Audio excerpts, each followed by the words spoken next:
Hey, what's going on, everybody? It's good to be back here again. I'm gonna just chat a little bit of bullshit before I dive into today's topic. If you want to skip ahead, I will not be offended. But at least you know that, yeah, first things first. I just want to talk about kind of some observations about what's happening. It is now February 24th, 2025, and we are in a bull run.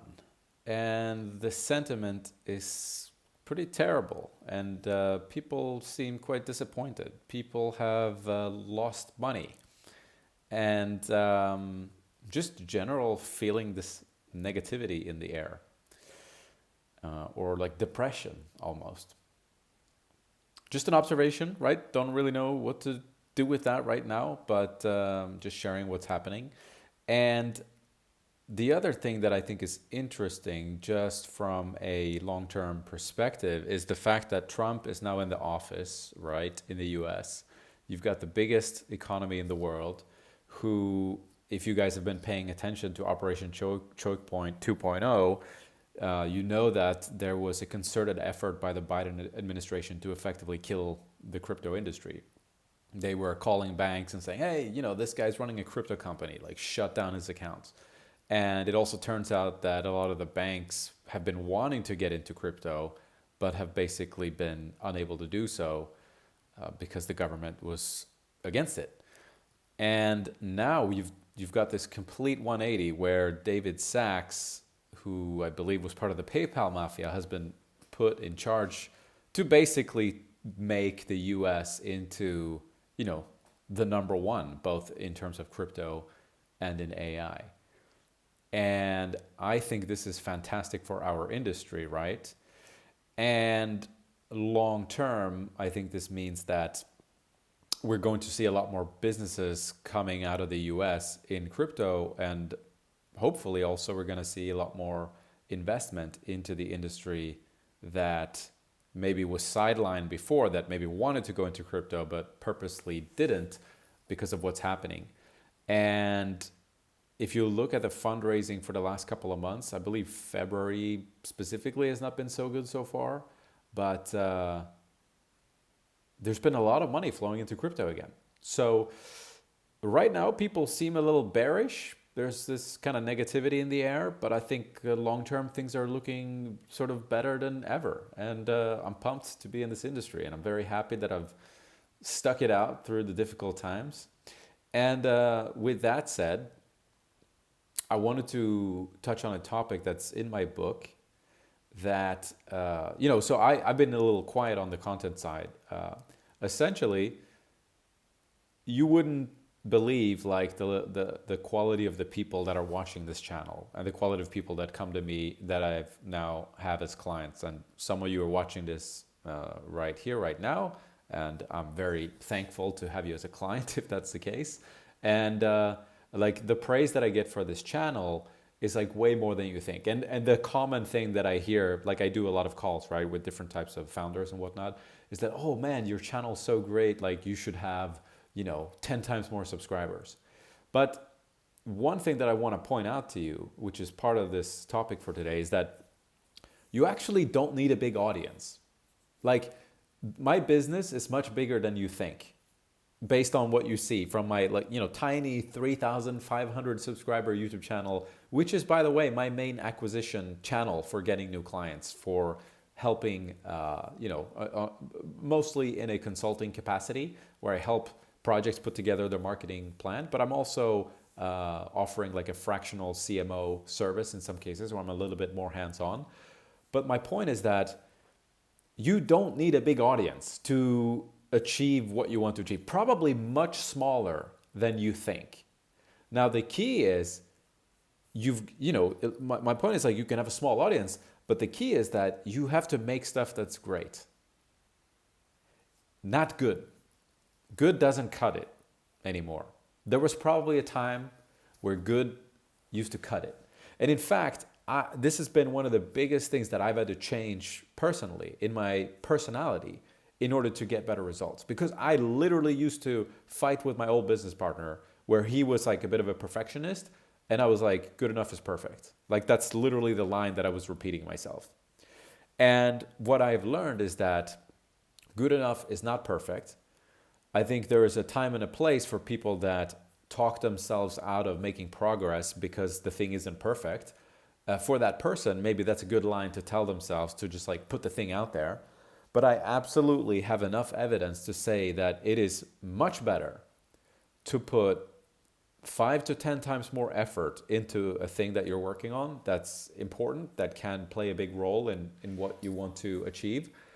The results from that are going to be much better. So if you look on a long enough time horizon, like let's just put this in terms of like content creation, right? Let's say that your two options are, hey, we're going to make one video every day for a year, and you're going to make 365 videos for that year. And the other option is like, let's spend a month on each video and we'll make 12 videos for the year. So one is 365 videos, one is 12 videos that you spent a month on. I can almost guarantee that the results are going to be much better for the 12 videos than the 365. And that is simply because you're going to spend a month on each video. They're going to be much higher quality, much higher quality.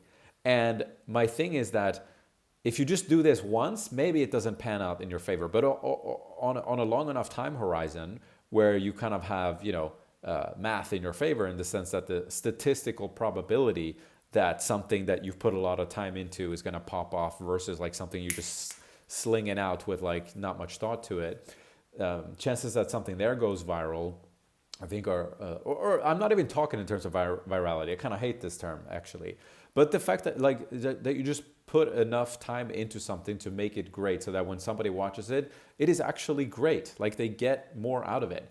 And I'll give you a perfect example. My first video on this channel, which again, the whole reason that I just explained to you how my business is better than you think, the level of clients that I'm getting, like my clients' combined market cap is over $4 billion, right? And most of them come from my first video on my YouTube channel, which was the sort of psychology in crypto marketing that I made in 2021. I spent a lot of time on that video, and if you go back and watch it, it's like all this animation stuff, and like I made the whole thing myself. It wasn't outsourced to like an animator. Granted, it's not like the animation is not going to blow you away, but it's not mainly a talking head video, right? It's an animation. I spent a lot of time on it. I thought a lot about the content, and the result of that is that 4 years later, that video is still bringing in new people every single day, new subscribers, new leads, and new clients, and that is because I made it great. It's still paying off 4 years later. And that's the difference. And so the reason I bring this up too is that like, even when I talk to, whether it's a prospect or a client, or like when they ask for my advice and the plans that I make for them, there's depth. I'm not asking them to do a lot of different things. I usually ask them to do a couple of things and go very deep. Like I say, hey, let's build a community. And let's build a community. Let's build a specific platform, not just Telegram. Let's build our own platform. Let's get to the depth of what these people want. Let's do live events. Like let's put these people in a room together in 3D, And that, if you bring that mindset to your work, you will see a big difference. The problem, of course, is going to take time, right? But that's kind of like my whole thing now is like first principles crypto marketing is that hype marketing and narrative hopping, that's short term. First principles crypto marketing is coming from a value adding perspective. It's usually taking a little bit longer, but we're doing things right. We're making great stuff. And I promise you, if you find yourself that you can kind of recognize what I'm saying in terms of like the old way that I used to operate, where it was more about just putting things out quickly. Like if I had to choose between quality and speed, because I know that people love to talk about speed and people prop speed up. If I had to choose between the two of them, I'm going quality every time. And if you asked me this 5 years ago, I would say speed is the most important. And now I'm going to tell you it's quality, just based on the results that I've seen from like the first half of my career and the second half of my career, where I was focused on speed versus I was focused on quality. And so I'm making another video here shortly because I've been working on a crypto startup, a project of my own, where we are fixing job seeking and hiring in crypto. And we've spent almost a year building this platform that I think, especially now with AI tools, could have been built very quickly. But the level of detail that I've gone into to like just make the search feature really good is like, yeah, insane to many people. So I will leave you with that today, but I just want you to give this a try. Like, just make me that small promise. The next time you're going to do something, whether it's write a tweet or make a video or put a plan together, just once in your life, put 5 times more effort into it than you usually would, and watch what happens. Just try it. Can't promise it's going to like go viral just because you did that. But one thing I can promise you, you will definitely be more proud of it. You will definitely want to be like, you'll want to show your friends the thing because you're proud of it, because you put a lot of work into it. And maybe you'll get the results as well. And if that doesn't happen, but you keep doing it, then you will definitely get the results. So I will leave you with that. Yeah, I've just had a lot of work with my clients lately, so been slacking on the video front. And I still have a lot of work, but today, actually, my Polish class got canceled, so I had a little bit of time left over. So I thought, let's catch up with everybody. Look forward to speaking to you guys again soon. More content coming, and I want to tell you more about my crypto startup. And if you're a good reply guy, hit me up, and we should talk about you joining the team. All right. Thank you for watching. Talk to you soon.